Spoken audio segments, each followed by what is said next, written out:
அரசியல் சாசன சட்டம் எங்க போனது? 1991 வழிபாட்டு உரிமை சட்டம் கொண்டு வரப்பட்டது. அது எங்கே சென்றது? நீதி அரசர்களால் மதிக்கப்படவில்லை, அதிகாரத்தில் உள்ளவர்களால் அது மதிக்கப்படாமல் சென்று விட்டது. இப்படி அடுக்கடுக்காக இஸ்லாமியருடைய பள்ளிவாசல்களை இடிப்பதற்கு ஒரு கூட்டம் இன்றைக்கு தயாராகிவிட்டது.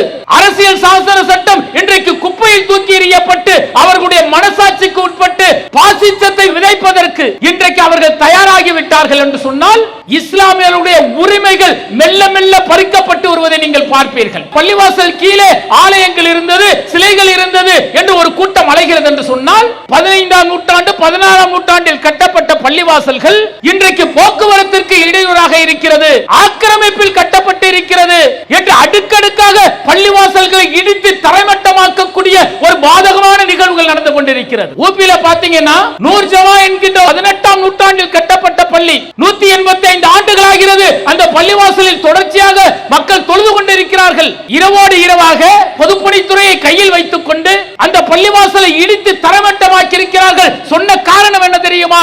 இது ஆக்கிரமிப்பில் கட்டப்பட்டிருக்கிறது.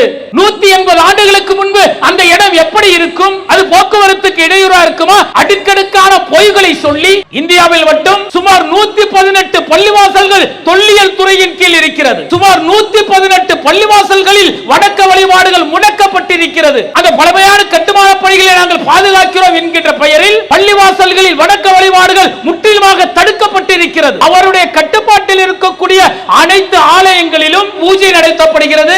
அவர்களுடைய வணக்க வழிபாடுகள் நடத்துவதற்கு தொல்லியல் துறை அனுமதிக்கிறது. ஆனால் இஸ்லாமியருடைய பள்ளிவாசல்களில் மட்டும் தொழுவதற்கு அனுமதி இல்லை என்கின்ற ஒரு சட்டத்தை வைத்து அவர்களை முடக்குகிறார்கள் என்று சொன்னால் திட்டம் என்ன தெரியுமா?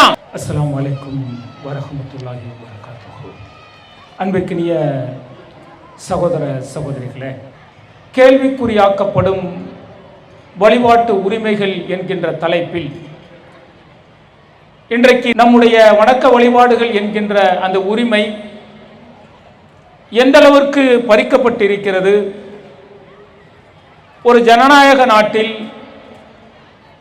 பன்முக தன்மை கொண்ட ஒரு நாட்டில் எந்த அளவிற்கு இஸ்லாமியர்களுடைய வணக்க வழிபாட்டு உரிமைகள் தடுக்கப்பட்டிருக்கிறது என்பதை இந்த உரையில் நாம் தெரிந்து கொள்ள கடமைப்பட்டிருக்கின்றோம். இஸ்லாமிய மார்க்கத்தை பொறுத்தவரை வணக்க வழிபாடு என்பது ஒவ்வொரு இஸ்லாமியன் மீதும் கடமையாக்கப்பட்ட ஒன்றாக இருக்கிறது.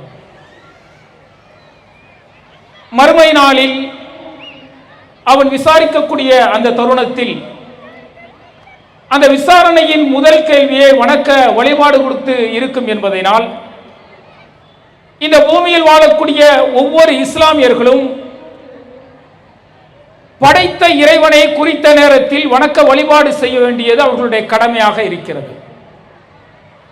வணக்க வழிபாடுகளோடு இருக்கக்கூடியவர்கள் மறுமையில் இறைவனின் கருணையும் அன்பையும் பெற்று சொர்க்கத்திற்கு செல்லக்கூடியவர்களாக இருக்கின்றார்கள்.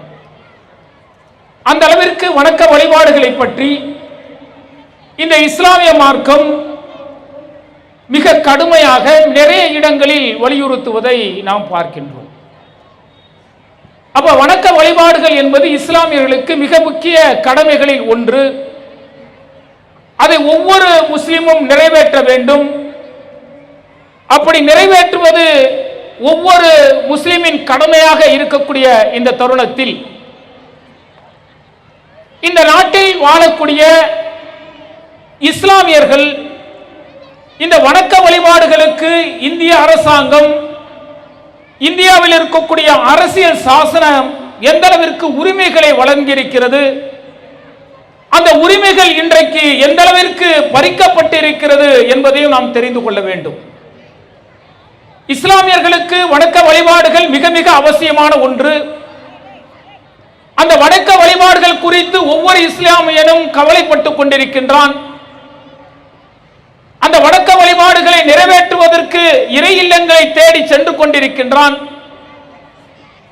அவனுக்குரிய அந்த உரிமைகள் வழங்கப்பட வேண்டும் என்கின்ற ஒரு உயரிய நோக்கத்தோடு இந்தியாவுடைய அரசியல் சாசன சட்டம் டாக்டர் அம்பேத்கர் அவர்கள் தலைமையில் உருவாக்கப்படும் பொழுது இஸ்லாமியர்களுடைய உணர்வுகளை புரிந்து கொள்ள வேண்டும், அவர்களுடைய மார்க்கம் என்ன சொல்கிறது என்பதை தெரிந்து கொள்ள வேண்டும் என்பதற்காக அந்த அரசியல் சாசன சட்டத்தை உருவாக்கும் பொழுது அதில் இஸ்லாமியர்களும் இடம்பெற வேண்டும் என்பதை வலியுறுத்தப்பட்டு அந்த அரசியல் சாசன சட்டம் உருவாக்கப்பட்ட குழுவில் இஸ்லாமியர்களும் இடம்பெற்றிருந்தார்கள். என்ன காரணம் என்று சொன்னால், இஸ்லாமியர்களுடைய அந்த மார்க்க கோட்பாடுகள் என்ன சொல்கிறது, அந்த கோட்பாடுகளுக்கு ஏற்ப சாசனம் உருவாக்கப்பட வேண்டும் என்கின்ற நோக்கத்தில் அந்த அரசியல் சாசன சட்டம் உருவாக்கப்பட்டது. அந்த அரசியல் சாசன சட்டத்தில் 25வது பிரிவு என்ன சொல்கிறது என்றால், இந்தியாவில் இருக்கக்கூடிய அனைத்து மதத்தினரும் அவர்கள் சுதந்திரமாக வணக்க வழிபாடுகள் செய்வதற்கு, அவர்களுடைய மார்க்க கொள்கையை பின்பற்றுவதற்கு, அவர்கள் ஒரு மதத்தை பின்பற்றுவதற்கு, பின்பற்றக்கூடிய மதத்தை பிறருக்கு பிரச்சாரம் செய்வதற்கு அனைத்து உரிமைகளும் உண்டு என்ற அந்த அரசியல் சாசன சட்ட பிரிவு 25 தெள்ள தெளிவாக சொல்கிறது. ஏன் இந்த அளவிற்கு தெள்ள தெளிவாக சொல்கிறது என்று சொன்னால், அந்த சாசனத்தை உருவாக்கிய குழுவில் இஸ்லாமியர்கள் ஏற்பட்டிருந்தார்கள். இஸ்லாமியருடைய கடமைகள் என்ன? பன்முகத்தன்மை கொண்ட இந்த நாட்டில் இஸ்லாமியர்களுடைய உரிமைகள் பாதுகாக்கப்பட வேண்டும், அவர்களுடைய மத கோட்பாடுகள் அவர்களுக்கு முழுமையாக பின்பற்றக்கூடிய அந்த வழிமுறைகளை கொடுக்க வேண்டும் என்பதற்காக பல்வேறு ஆய்வுகளுக்கு பிறகு, பல்வேறு ஆலோசனைகளுக்கு பிறகு இந்த அரசியல் சாசனம் என்பது உருவாக்கப்பட்டது.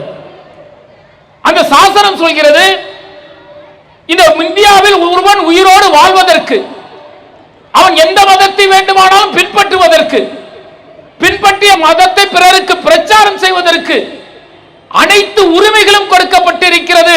இது கெஞ்சி பெறுவதற்கோ கேட்டு பெறுவதற்கோ அல்ல, இது அரசியல் சாசனம் கொடுத்திருக்கக்கூடிய உரிமை என்று சொல்கிறது. அப்ப அரசியல் சாசனம் என்ன சொல்கிறது என்று சொன்னால், இந்தியாவில் இருக்கக்கூடிய அனைத்து சிறுபான்மை மக்களும் அவர்களுடைய உரிமையை, அவர்களுடைய மத கோட்பாடை சுதந்திரமாக பின்பற்றுவதற்கு உரிமை உண்டு என்று சாசனம் சொல்கிறது. அந்த சாசனத்தின் அடிப்படையில் தான் இந்தியாவில் இருக்கக்கூடிய அனைத்து அரசியல் கட்சிகளும், அனைத்து அதிகாரத்தில் படைத்தவர்களும் செயல்பட வேண்டும் என்று சொல்கிறது.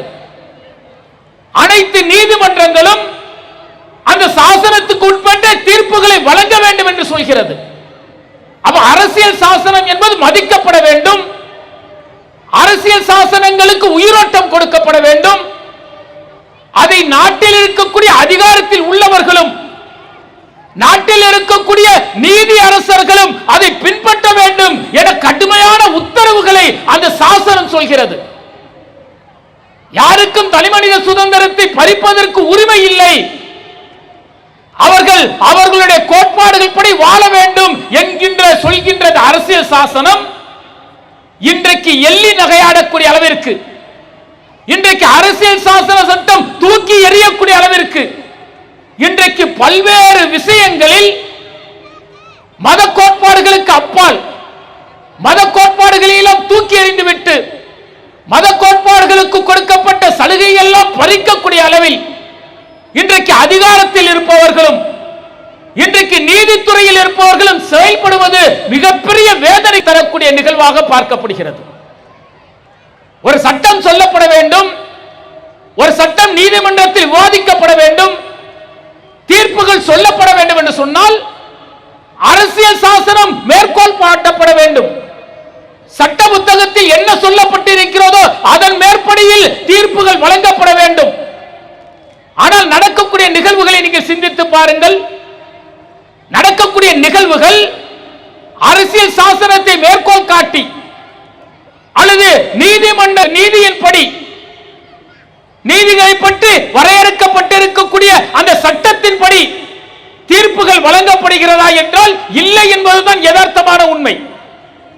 நீங்கள் பாபர் மசூதியை எடுத்துக்கொண்டீர்கள் என்று சொன்னால் 850 சாட்சிகள், 20 ஆண்டுகளுக்கு மேல் வழக்கு நடத்தப்பட்டது, 7000க்கும் மேற்பட்ட ஆவணங்கள் சமர்ப்பிக்கப்பட்டது. ஆனால் 16ஆம் நூற்றாண்டில் கட்டப்பட்ட பள்ளிவாசல்களை இடித்தவர்கள் குற்றவாளி இல்லை என தீர்ப்பு வழங்கப்படுகிறது என்று சொன்னால் எங்கே அரசியல் சாசனம் மதிக்கப்படுகிறது? எங்கே நீதி வழங்கப்படுகிறது? சுமார் 540 ஆண்டுகள் இருந்த பள்ளிவாசல் தரைமாட்டமாக்கப்படுகிறது. வணக்க வழிபாடுகள் செய்த இஸ்லாமியர்கள் உரிமை பறிக்கப்பட்டிருக்கிறது. ஆனால் பாதிக்கப்பட்டவர்களுக்கு நிலம் கிடையாது. மனசாட்சிக்கு உட்பட்டு தீர்ப்புகள் வழங்கப்படும் என்று இன்றைக்கு அரசியல் சாசன சட்டமும் நீதியும் ஓரம் வைக்கப்பட்டு மனசாட்சிப்படி தீர்ப்புகள் வழங்கப்படுகிறது என்றால் இன்றைக்கு உரிமைகள் பறிக்கப்பட்டிருக்கிறது. இஸ்லாமியருடைய வணக்க வழிபாடுகள் உரிமைகள் மெல்ல மெல்ல பறிக்கப்பட்டிருக்கிறது. பாபர் மசூதியை இழந்தோம். ஒவ்வொரு இஸ்லாமியர்களும் மிக கடுமையான வேதனைக்கு உள்ளாக்கப்பட்டார்கள். இறை இல்லத்தை இடித்தார்கள். இறை இல்லத்தை இடித்தவர்கள் தண்டனை அற்றவர்கள் என சொல்லப்பட்டார்கள். கடுமையான வேதனைக்கு உள்ளாக்கப்பட்டார்கள். அப்போது ஒரு ஆறுதல் இருந்தது. பரவாயில்லை, இந்த பிரச்சனைக்கு பிறகு இந்தியா அமைதியான நாடாக திரும்பிவிடும், அதற்கு ஒரு சட்டம் நமக்கு வழிவகுக்கிறது என்கின்ற ஒரு ஆறுதல் இருந்தது. 1990 பள்ளிவாசல் இடிக்கப்படுகிறது. 1991 ஆண்டு நரசிம்மராவ் அவர்கள் பிரதமராக இருந்த பொழுது 1991 வழிபாட்டு பாதுகாப்பு சட்டம் நிறைவேற்றப்படுகிறது. இது யாரால் நிறைவேற்றப்படுகிறது? ஒரு நபர்கள், இரண்டு நபர்கள் அல்ல. இந்தியாவில் இருக்கக்கூடிய அனைத்து மக்களும் வாக்களித்து தேர்வு செய்யப்பட்ட நாடாளுமன்ற உறுப்பினர்களால் நாடாளுமன்றத்தில் சட்டம் உருவாக்கப்பட்டு அந்த சட்டம் அங்கு நிறைவேற்றப்படுகிறது. என்ன சட்டம்?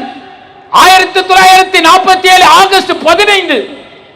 இதற்கு முன்பு எந்த வழிபாட்டு தலங்களும் அதே நிலையில் தான் நீடிக்க வேண்டும், அதில் மாற்றங்களை கொண்டு வரக்கூடாது என்கின்ற இந்த சட்டம் அன்றைக்கு நிறைவேற்றப்படும் பொழுது இந்தியாவில் இருக்கக்கூடிய அனைத்து இஸ்லாமியர்களும் என்ன நினைத்தோம்? ஏதோ ஒரு பள்ளிவாசல் போயிருச்சு, பரவாயில்லை, நம் மற்ற பள்ளிவாசல்கள் எந்த பிரச்சனையும் இல்லாமல் நம்முடைய வணக்க வழிபாடுகளை உரிமையோடு நாம் வணக்க வழிபாடுகளை செய்யலாம், இந்து மக்களோடு மற்ற மாற்று மத மக்களோடு இணக்கமாக இருக்கலாம் என்கின்ற ஒரு ஆறுதல் நமக்கு இருந்தது. ஆனால் அந்த சட்டம் நிறைவேற்றப்பட்ட சட்டம் மதிக்கப்பட்டதா? அந்த சட்டத்திற்கு நீதியரசர்கள் அங்கீகாரம் கொடுத்தார்களா, மரியாதை கொடுத்தார்களா, அந்த சட்டத்தை மதித்து தீர்ப்பு வழங்கினார்களா? சிந்தித்து பாருங்கள். 2021 உத்தரப்பிரதேச வாரணாசி ஞானபாவி பள்ளிவாசல் பிரச்சனைக்கு உள்ளாக்கப்படுகிறது. அந்த பள்ளிவாசலுக்கு கீழே சிவன் கோயில் இருந்தது என்று ஒருவர் வழக்கு தொடர்கிறார். வழக்கு தொடர்ந்தால் என்ன சொல்லி இருக்க வேண்டும்? நீதியை நிலைநாட்டக்கூடியவர்கள், அரசியல் சாசன சட்டத்தை மதிக்கக்கூடியவர்கள், அந்த சாசன சட்டம் சிறுபான்மையினருக்கு என்ன உரிமையை வழங்கியிருக்கிறது என பார்க்கக்கூடியவர்கள், ஒட்டுமொத்த ஜனநாயக மக்களும் தேர்ந்தெடுத்த நாடாளுமன்ற உறுப்பினர்களால் இயற்றப்பட்ட 1991 வழிபாட்டு சட்டத்தை முன்னிறுத்தி தீர்ப்புகள் வழங்கப்பட்டிருக்க வேண்டுமா இல்லையா? என்ன வழங்கப்பட்டது? இந்த தீர்ப்பிற்கும் ஞானபாவி பள்ளிவாசலை ஆய்வு செய்வதற்கும் எந்த சம்பந்தமும் இல்லை என்று நீதியரசரால் சொல்லப்பட்ட பிறகு நடந்த நிகழ்வு என்ன தெரியுமா? இந்தியாவில் மட்டும், ஊபியில் மட்டும் சுமார் 8 பள்ளிவாசல்கள் இடிப்பதற்கு இன்றைக்கு பாசிச கும்பல்கள் முயற்சி செய்கிறார்கள். என்ன சொல்றாரு நீதியரசர்? இந்த 1991 வழிபாட்டு உரிமை சட்டம் இருக்கிறது. இந்த சட்டம் ஞானபாவி பள்ளிவாசலில் அடியில் தொல்லியல் துறை ஆய்வு செய்வதற்கோ அல்லது நீதித்துறை ஆய்வு செய்வதற்கோ தடை விதிக்கவில்லை என்று ஒரு தீர்ப்பை வழங்குகிறார்கள். அந்த தீர்ப்பு வழங்கப்பட்ட பிறகு அடுக்கடுக்காக ஒவ்வொரு பள்ளிவாசல்களாக வழக்குகள் தொடங்கப்படுகிறது. ஒவ்வொரு பள்ளிவாசலுக்கிலும் ஆலயங்கள் இருக்கிறது, கோவில்கள் இருக்கிறது என்று சொல்லி தொடர்ச்சியாக வழக்குகள் வருகிறது. வழக்குகள் மட்டும் 12 வழக்குகள் இன்றைக்கு நிலுவையில் இருக்கிறது. இந்த பள்ளிவாசல்கள் எல்லாம் சாதாரணமானது அல்லங்க. 16ஆம் நூற்றாண்டில் கட்டப்பட்ட பள்ளிகள். 400-500 ஆண்டுகளாக இஸ்லாமியர்கள் தொழுகை நடத்திக் கொண்டிருக்கக்கூடிய பள்ளிகள். அந்த பள்ளிகளில் தொழுகையின் உரிமையை பறிக்கக்கூடிய வகையில் யாராவது வழக்கு போட்டார்கள் என்று சொன்னால் அந்த பள்ளிவாசலை ஆய்வு செய்வதற்கு தொல்லியல் துறைக்கு இவர்கள் ஆணையிடுகிறார்கள். நீதித்துறையின் மூலம் பள்ளிவாசல் ஆய்வு செய்யப்பட வேண்டும் என்கிறார்கள். வழக்கு தொடர்ந்தவர் பள்ளிவாசல் கீழே ஆலயம் இருக்கிறது, சிலைகள் இருக்கிறது, அதை நாங்கள் பூசிக்க வேண்டும் என்கிறார்கள். உடனே அதற்கு அனுமதி தருகிறார்கள். எங்கே போறது அரசியல் சாசன சட்டம்? எங்கே போனது 1991 வழிபாட்டு உரிமை சட்டம் கொண்டு வரப்பட்டது? அது எங்கே சென்றது? நீதி அரசர்களால் மதிக்கப்படவில்லை. அதிகாரத்தில் உள்ளவர்களால் அது மதிக்கப்படாமல் சென்று விட்டது. இப்படி அடுக்கடுக்காக இஸ்லாமியருடைய பள்ளிவாசல்களை இடிப்பதற்கு ஒரு கூட்டம் இன்றைக்கு தயாராகிவிட்டது. அரசியல் சாசன சட்டம் இன்றைக்கு குப்பையில் தூக்கி எறியப்பட்டு அவர்களுடைய மனசாட்சிக்கு உட்பட்டு அவர்களுடைய கொள்கையை நிலைநாட்ட பாசிசத்தை விதைப்பதற்கு இன்றைக்கு அவர்கள் தயாராகிவிட்டார்கள் என்று சொன்னால் இஸ்லாமியர்களுடைய உரிமைகள் மெல்ல மெல்ல பறிக்கப்பட்டு வருவதை நீங்கள் பார்ப்பீர்கள். சரி, ஒருபுறம் பள்ளிவாசல் கீழே ஆலயங்கள் இருந்தது, சிலைகள் இருந்தது என்று ஒரு கூட்டம் அலைகிறது என்று சொன்னால் இன்னொரு கூட்டம் என்ன செய்கிறான் தெரியுமா?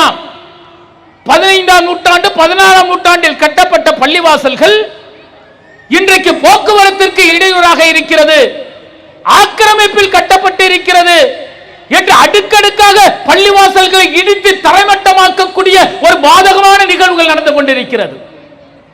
ஊபியில பாத்தீங்கன்னா நூர் ஜமா என்கின்ற ஒரு பள்ளி 18ஆம் நூற்றாண்டில் கட்டப்பட்ட பள்ளி 185 ஆண்டுகள் ஆகிறது. அந்த பள்ளிவாசலில் தொடர்ச்சியாக மக்கள் தொழுது கொண்டிருக்கிறார்கள். இரவோடு இரவாக பொதுப்பணித்துறையை கையில் வைத்துக் கொண்டு அந்த பள்ளிவாசலை இடித்து தரமட்டமாக்கி இருக்கிறார்கள். சொன்ன காரணம் என்ன தெரியுமா? இது ஆக்கிரமிப்பில் கட்டப்பட்டிருக்கிறது.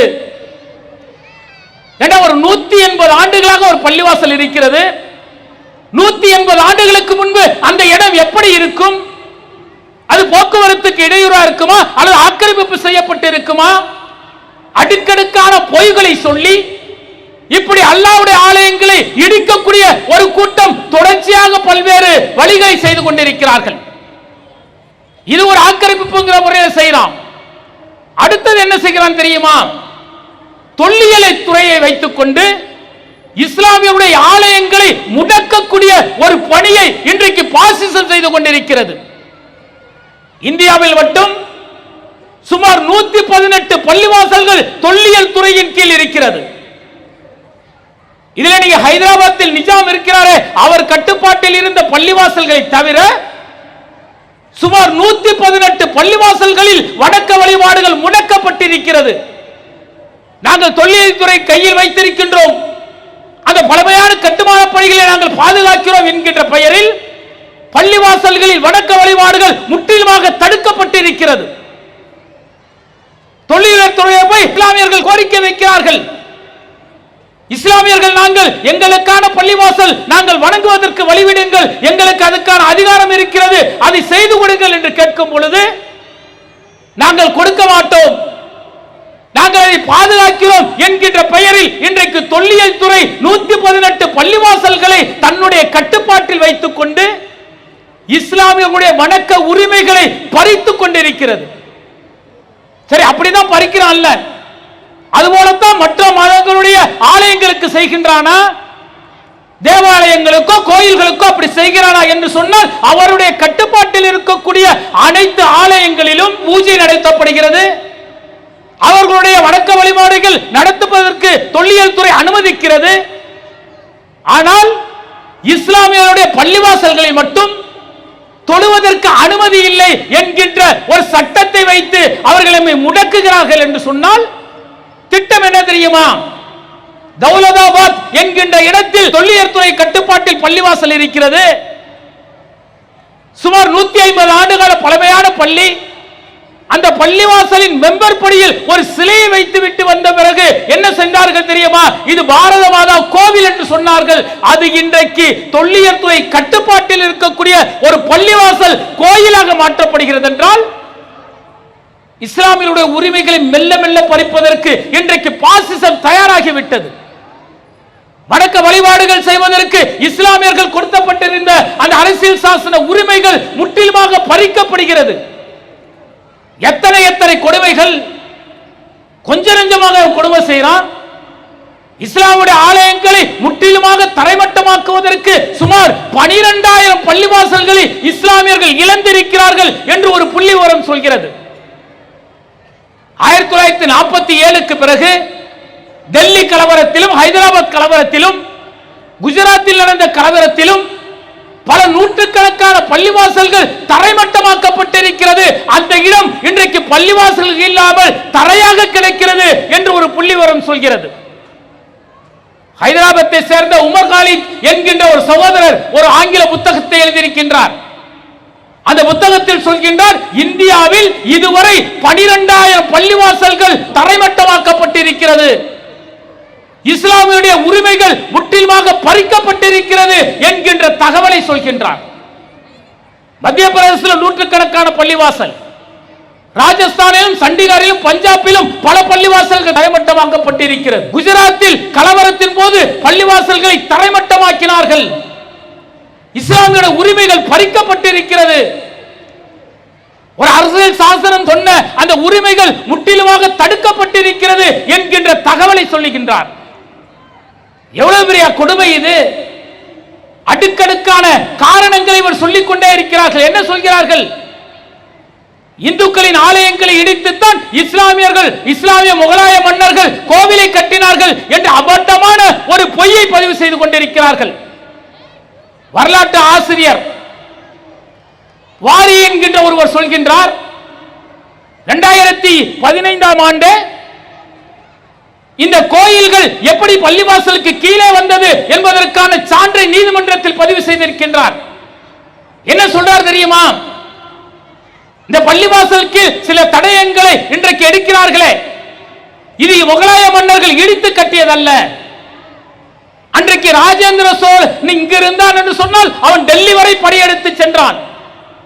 அதுபோல ஒவ்வொரு நாட்டு மன்னனும் ஒவ்வொரு நாட்டுக்கு வரும் பொழுது அவருடைய வெற்றியை பறைசாற்றக்கூடிய வகையில் அங்கு இருக்கக்கூடிய புராதன சின்னங்களை இடித்துவிட்டு அவனுடைய நினைவிடங்களை கட்டுவது, அந்த புராதன சின்னங்கள் அழிப்பது அவர்களுடைய வழக்கமாக இருந்தது. இதுதான் வரலாற்று உண்மை. அப்படிப்பட்ட இடங்களில் முகலாய அரசர்கள் பின்னர் வந்த பிறகு அவர்கள் பள்ளிவாசலை கட்டினார்கள். இதை வைத்துக் கொண்டு இஸ்லாமியர்கள் இடித்தார்கள் என்ற ஒரு அபண்டமான பொய்யை இன்றைக்கு பாசிசம் மக்களிடத்தில் விதைத்துக் கொண்டிருக்கிறது என்று சொல்கின்றார்கள். இது மட்டுமல்லவா, இஸ்லாமியர்கள் வந்தார்கள் ஆட்சிக்கு வந்த பிறகு நாடெங்கும் பள்ளிவாசலை கட்டினார்கள். அந்த பள்ளிவாசலை கட்டுவதற்கு அந்த சிற்பிகளை பயன்படுத்தினார்களே, அந்த சிற்பிகள் இந்திய கலை நுணுக்கத்தை கற்றுக்கொண்டவர்கள். அவர்கள் அந்த கலை நுணுக்கத்தின்படி பள்ளிவாசலை கட்டினார்கள். அந்த கலை நுணுக்கத்தை இந்திய கலை நுணுக்கத்தோடு ஒப்பிட்டு இது இஸ்லாமியர்களுடைய பள்ளிவாசல் அல்ல, எங்களுடைய ஆலயம் இருந்தது என்று ஒரு கூட்டம் இன்றைக்கு விசனத்தனமான கருத்துக்களை பதிவு செய்கிறார்கள் என்று அவர் சொல்கின்றார். எப்படிப்பட்ட அபண்டமான பொய்யை சொல்லி மக்களிடத்தில் அரசியல் ஆதாயம் தேடுவதற்கு, அதிகாரத்திற்கு வருவதற்கு, இணக்கமாக இருந்த மக்களிடத்தில் ஒரு பிரிவினையை உண்டாக்கக்கூடிய இந்த பாசிசத்தை மக்களிடத்தில் முகத்தை தோலுரிக்க வேண்டிய பணியை நாம் செய்ய வேண்டும். இஸ்லாமியர்களும் இந்துக்களையும் விரோதிகளும் காட்டுறாங்க. நீங்க முகலாயர்களுடைய அந்த வரலாற்றை படித்து பாருங்கள். ஏராளமான கோயில்களுக்கு நிலத்தை வழங்கக்கூடிய முகலாய மன்னர்கள் வரலாறு ஏராளமானது. பல கோவில்களுக்கு முகலாய மன்னர்கள் நிலத்தை கொடுத்திருக்கிறார்கள், தர்மத்தை வழங்கியிருக்கிறார்கள், நன்கொடையை வழங்கியிருக்கிறார்கள். அடுக்கடுக்கான ஆதாரங்கள் இன்றைக்கு நீதிமன்றத்தில் இருந்த பொழுதும் பாசிச சிந்தனை கொண்ட சிலர் என்ன செய்கிறார்கள் என்று சொன்னால், இது ஆலயங்கள் இடிக்கப்பட்டுத்தான் பள்ளிவாசல் கட்டப்பட்டது என்கின்ற ஒரு விசமத்தனமான கருத்தை பதிவு செய்வதை என்றும் பார்க்கின்றோம். நீங்க ரொம்ப எட்டி போவானாங்க. இங்க இருக்கக்கூடிய இந்த மயிலை கபாலீஸ்வரர் கோயில் இருக்கிறதே, அந்த கோயிலுக்கான குளம் இருக்கிறதே, அந்த குளத்தை இலவசமாக கொடுத்தவர் ஆற்காடு நவாப் என்கின்ற ஒரு ஆதார புத்தகம் என்று இருக்கிறது. கற்பகம் என்கின்ற ஒரு புத்தகம் இந்த குளத்தை ஆற்காடு நவாப் இலவசமாக கொடுத்தார், அதை அந்த அறக்காவலர் கட்டினார், அந்த குளத்தை நிர்மாணம் செய்தார் என்று வரலாற்று உண்மைகள் சொல்கிறது. இந்த அளவிற்கு இஸ்லாமியர்கள் மத நல்லிணக்கத்தை அவர்களோடு இணக்கமாக இருப்பதற்கு ஆட்சி அதிகாரத்தில் இருக்கும் போது பிற மதத்திற்கான உரிமையை வழங்கி இருக்கிறதை இன்றைக்கு வரலாறுகள் சொல்லிக் கொண்டிருக்கிறது. ஆனால் இதையெல்லாம் ஏமாற்றக்கூடிய வகையில், இதையெல்லாம் மறைக்கக்கூடிய வகையில் தொடர்ச்சியாக இஸ்லாமியர்களுடைய ஆலயங்களை குறிவைத்து இஸ்லாமியுடைய ஆலயங்களை இடிக்க வேண்டும் என்கின்ற நோக்கத்தில் பாசிச சிந்தனை கொண்டவர்கள் கடுமையான எதிர்ப்புகளையும் இஸ்லாமியர்களுக்கும் இந்துக்களும் இடையே இருக்கக்கூடிய ஒற்றுமைகளை குலைக்கக்கூடிய நிகழ்வுகளை செய்து கொண்டிருக்கிறார்கள். நாம தான் எச்சரிக்கையா இருக்கணும். வரலாற்று உண்மைகளை மறைப்பதற்கு முயற்சி செய்கிறார்கள்.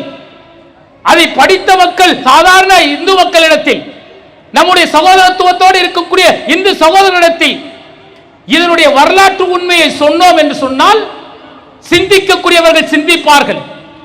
அரசியல் சாசன சட்டம் இஸ்லாமியர்களுக்கு வழங்கியிருக்கக்கூடிய, சிறுபான்மையினருக்கு வழங்கியிருக்கக்கூடிய உரிமையை இந்த பாசிசம் முற்றிலுமாக பறிக்கிறது என்பதை அவர்கள் உணர்வார்கள். கொண்டு வரப்பட்ட சட்டத்தை மதிக்காமல் இன்றைக்கு நீதி வழங்கப்படுகிறது என்பதை உணர்வார்கள். இப்ப சமீபத்தில் ஒரு தீர்ப்பு வந்திருக்கிறது. ஊபியில் அந்த சம்பல் பள்ளிவாசலில் நடந்த அந்த துப்பாக்கி சூட்டில் 5 நபர்கள் மரணித்த பிறகு இன்றைக்கு உச்ச நீதிமன்றம் சொல்லி இருக்கிறது, இனி எந்த ஒரு மனுக்களை விசாரணைக்கு எடுக்க கூடாது, அடுத்த தீர்ப்பு வரும் வரை என கட்டளையிட்டு இருக்கிறது, தீர்ப்பை வழங்கி இருக்கிறது. இப்ப நம்ம ஆறுதல் படுறதா அல்லது கவலைப்படுவதா? ஏற்கனவே 1991 வழிபாட்டு உரிமை சட்டம் கொண்டு வரப்பட்ட போது மற்ற பள்ளிவாசல்களுக்கு பாதுகாப்பு கிடைத்தோம் என நம்பினோமே, அதே நிலை இப்போது சொல்லப்பட்டிருக்கக்கூடிய அந்த தீர்ப்புக்கு தொடருமா என்கின்ற மிகப்பெரிய அச்சம் நம்மிடத்தில் இருக்கிறது. அப்ப நம்ம என்ன செய்ய வேண்டும்? விழிப்புணர்வோடு இருக்க வேண்டும். இன்றைக்கு வரலாற்றை அழிக்கக்கூடிய நிகழ்வுகளை பாசிசம் செய்து கொண்டிருக்கிறது. வரலாற்று புத்தகங்களில் இஸ்லாமியர்கள் செய்த தியாகங்கள், அவருடைய ஆட்சி முறைகள், அதை ஒட்டுமொத்தமாக அழிக்கக்கூடிய முயற்சிகள் நடைபெறுகிறது. ஊர்ல பெயர் இருந்துச்சுன்னா, நகரத்தின் பெயர் இருந்தால், தெருவின் பெயர் இருந்தால், ஏதாவது பூங்காவிற்கு இஸ்லாமியுடைய பெயர்கள் இருந்தால், முகலாய மன்னர்களுடைய பெயர்கள் இருந்தால், அதை மாற்றக்கூடிய, அதை அழிக்கக்கூடிய நிகழ்வுகளை இன்றைக்கு பாசிசம் செய்து கொண்டிருக்கிறது. இவர்கள் வரலாற்றை அழிக்கிறார்கள் என்றால் இந்த வரலாற்றை நாம் கொண்டு வருவதற்கான முயற்சிகளை செய்ய வேண்டும். எந்த வரலாறுகள் எல்லாம் அழிக்கப்படுகிறதோ அந்த வரலாறுகளை எல்லாம் மக்களிடத்தில் கொண்டு செல்லக்கூடிய பணியை ஒவ்வொரு இஸ்லாமியர்களும் செய்ய வேண்டும். நாமெல்லாம் பாட புத்தகத்தில் படித்திருப்போம், பாபர் செய்த ஆட்சி, அக்பர் செய்த ஆட்சி, ஜஹாங்கீர் செய்த ஆட்சிகள், பல ஆட்சிகளை நம்ம படித்திருப்போமே. முகலாய மன்னர்கள் வந்த பிறகு இந்த நகரம் எப்படி வெளிச்சி பெற்றது என வரலாற்று உண்மைகள் சொல்லுமே. அந்த வரலாறுகளை இன்றைக்கு குழந்தைகள் படிக்கிறதா? சிந்தித்து பாருங்கள். வரலாற்று புத்தகத்தை புரட்டி பாருங்கள். எல்லாம் ஒட்டுமொத்தமாக மாற்றப்பட்டு விட்டது. அந்த வரலாற்று உண்மைகளை நாம் எடுத்து மற்ற மக்களுக்கு கொண்டு செல்லக்கூடிய வகையில் அந்த பணியை செய்ய வேண்டியது ஒவ்வொரு மக்களுக்கும் உரிமை உள்ள கடமையாக இருக்கிறது. அது ஒவ்வொரு இஸ்லாமியர்களும் செய்ய வேண்டும். அடுத்ததாக, இன்றைக்கு இஸ்லாமியுடைய எண்ணிக்கை கணிசமாக அதிகரித்து வருகிறது. ஒட்டுமொத்த மக்கள் தொகையும் அதிகரித்து வருகிறது. மக்கள் தொகை அதிகரிப்பதற்கேற்ப இறை இல்லங்கள் உருவாக வேண்டும் என்பது கட்டாயம். 100 நபர்கள் இருந்த இடத்தில் இன்றைக்கு 1000 நபர்கள், 10,000 நபர்கள் வந்துவிட்டால் அவர்கள் உரிமைப்படி வணக்க வழிபாடுகள் செய்வதற்கு ஆலயங்களோ தேவாலயங்களோ அவர்களுடைய பள்ளிவாசல்களோ தேவைப்படும். அந்த பள்ளிவாசல்களை அமைப்பதற்கு அரசாங்கம் மிக கடுமையான, மிக எளிமையான வழிகாட்டுதலை கொண்டு வர வேண்டும். யாரோ ஒருவர் எதிர்க்கிறார் என்பதற்காக அந்த பள்ளிவாசலை கட்டவிடாமல் தடுப்பது, அது இஸ்லாமியருடைய வணக்க வழிபாடு உரிமைகளை பறிப்பதற்கு சமமாக இருக்கிறது. அப்ப மக்கள் தொகை எண்ணிக்கைக்கேற்ப பள்ளிவாசல்கள் வர வேண்டும். அந்த பள்ளிவாசல்கள் மிக எளிமையாக அவர்களுக்கு அங்கீகாரம் கிடைக்கக்கூடிய அந்த அங்கீகாரத்தை தமிழக அரசாங்கம் கொடுக்கப்பட வேண்டும். பாசிச சிந்தனை கொண்டவர்கள் அந்த வழியை கையில் எடுத்தார்கள் என்று சொன்னால் அவர்களுக்கு சட்ட ரீதியாக, அரசியல் சாசனம் சொல்லக்கூடிய வழிமுறையில், நீதி ரீதியாக அவர்களுக்கு பதில் சொல்லி அவர்களை ஒடுக்க வேண்டிய கடமை தமிழக அரசுக்கு இருக்கிறது. இப்படி தமிழகத்தில் பாத்தீங்கன்னா ஒரு சில இடங்களில் சில பாசிச சிந்தனை கொண்டவர்கள் பள்ளிவாசல் கட்டுவதற்கு எதிர்ப்பு தெரிவிக்கும் பொழுது அதிகாரத்தில் இருப்பவர்கள், அதிகாரிகள் அதை கட்டவிடாமல் முற்றிலுமாக தடுக்கக்கூடிய நிகழ்வுகள் இருக்கிறது. நீங்க திருச்சியில பார்த்தாலும் சரி, சென்னை கோயம்பேடில் பார்த்தாலும் சரி, தமிழகத்தில் பல்வேறு இடங்களில் யாரோ இருவர் கடுமையாக எதிர்ப்பு தெரிவித்து விட்டார்கள் என்பதற்காக பள்ளிவாசலை கட்டவிடாமல் தடுக்கக்கூடிய பணியை செய்து கொண்டிருக்கிறார்கள். அப்ப தமிழக அரசு இது போன்ற நிலை வரும் பொழுது கடுமையான நடவடிக்கை எடுத்து அந்த மக்களுக்கு உள்ள அந்த உரிமையை, அரசியல் சாசன சட்டம் வழங்கியிருக்கக்கூடிய அந்த வணக்க வழிபாடுகள் உரிமையை அவர்கள் பெறக்கூடிய வகையில் திருத்தங்கள் செய்ய வேண்டும், சட்டத்தை மிக கடுமையாக்க வேண்டும் என்பதையும் இந்த நேரத்தில் நாங்கள் கேட்டுக்கொள்கின்றோம். இவர்கள் எத்தனை பள்ளிவாசல்கள் இடித்தாலும் சரி, அடுக்கடுக்காக அல்லாஹ்வுடைய ஆலயங்களை இடித்தாலும் சரி, நாங்கள் கலங்க மாட்டோம். இந்த பூமி எங்கும் வணக்க வழிபாடு செய்வதற்கு படைத்த இறைவன் எங்களுக்கு அனுமதி அளித்திருக்கின்றான். நீ ஒவ்வொரு முறையும் பள்ளிவாசலை இடிக்கும் பொழுது, பள்ளிவாசல் மேல் வழக்குகளை தொடுக்கும் பொழுது, அது லட்சோப லட்ச மக்களின் பார்வைக்கு செல்கிறது. அந்த பார்வை இஸ்லாத்தை பற்றி தெரிந்து கொள்வதற்கு வழிவகுக்கிறது. அதன் மூலம் லட்சோப லட்ச மக்கள் இஸ்லாத்தை நோக்கி வந்து கொண்டிருக்கிறார்கள். இதுதான் யதார்த்தமான உண்மை. ஆட்சியில் இருப்பவர்களும் அதிகாரத்தில் இருப்பவர்களும் அரசியல் சாசனத்திற்கு முக்கியத்துவம் கொடுக்க வேண்டும், அதற்கு உயிரோட்டம் கொடுக்க வேண்டும். நீதி சொல்வதற்கு முன்பு அந்த நீதி நீதியாக இருக்க வேண்டும். அதை நீதி ஏற்றுக்கொள்ளக்கூடிய மக்களுக்கு அது சரியானதாக இருக்க வேண்டும். அப்படிப்பட்ட நீதியை நீதி அரசர்கள் சொல்ல வேண்டும் என்பதையும் இந்த நேரத்தில் நாங்கள் கேட்டுக்கொள்கின்றோம். இந்த பாதிப்புகள், துயரங்கள், துன்பங்கள் எங்களை கஷ்டப்படுத்துகிறது, வேதனைப்படுத்துகிறது. எவ்வளவு துயரங்கள் வந்தாலும் துன்பங்கள் வந்தாலும் படைத்த ரப்பை மட்டுமே வணங்கக்கூடிய முஸ்லிமாக நாங்கள் இருக்கின்றோம். அப்படி படைத்த ரப்பை மட்டுமே வணங்கக்கூடிய, இறைவனை மட்டுமே வணங்கக்கூடிய முஸ்லிமாக நாங்கள் இருக்கும் பொழுது எங்களுக்கு இறைவன் என்ன செய்கின்றான் தெரியுமா? ஒரு சிறப்பு வானவரை அனுப்புகின்றான். அவர்கள் வந்து சொல்கிறார்கள், அல்லா தகாஃபு வலா தஹசனு, நீங்கள் அச்சப்படாதீர்கள், கவலைப்படாதீர்கள், உங்களுக்கு வாக்களிக்கப்பட்ட சோனம் கொடுக்கப்பட்டே தீரும் என்று சொல்கிறார்கள்.